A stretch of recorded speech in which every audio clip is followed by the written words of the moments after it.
Hey there, I'm Evgeny Gulia, Community Manager on Quarantine Zone, and we here at Brigada Games are so excited that our game has finally launched. There has been a lot of work put into the game since our initial demo blew up, so we thought it would be nice to share some of our favorite tips and details. Checking survivors for sign of infection is your main charge in Quarantine Zone, but it doesn't have to be all or nothing.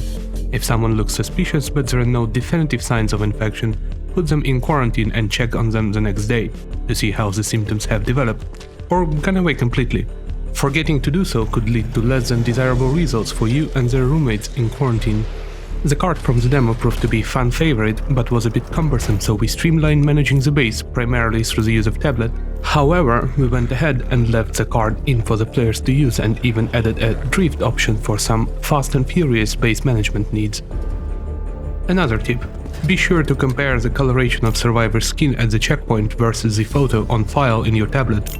If it differs, that should raise suspicion of infection, assuming they didn't just get a nice tan on vacation. During your campaign, you'll be able to unlock a UV light as a checkpoint that can highlight symptoms that might not be apparent with other tools. Use it to your advantage when inspecting survivors. Plus, it just looks really cool and makes Georgie feel like he's back in the club.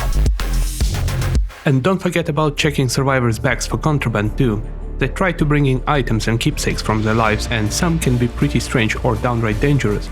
Confiscate what you need, and be sure to use that UV light to see if otherwise harmless items are actually infected. Speaking of additional symptom checks, the medical hammer can be pretty useful when no visible signs of infection are apparent, but do be careful that hammer is serious business and you are not a doctor. Irresponsible use of hammer could lead to catastrophic results. No one wants to get sent to the liquidation chamber, so keep an eye on survivors you condemn to termination. They could turn on you and the security staff. That's why you're given a sidearm.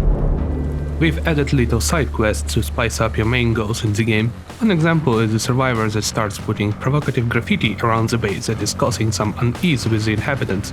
In the side quest, you'll need to track down how they got spray paint and find the responsible survivor and shut them down. We had a lot of fun adding in cameos from some of our favorite streamers and YouTubers from around the world.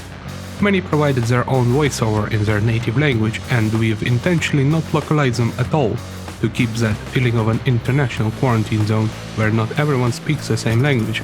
There's also a few cameos from our favorite zombie franchises, with a lot more to come in the future.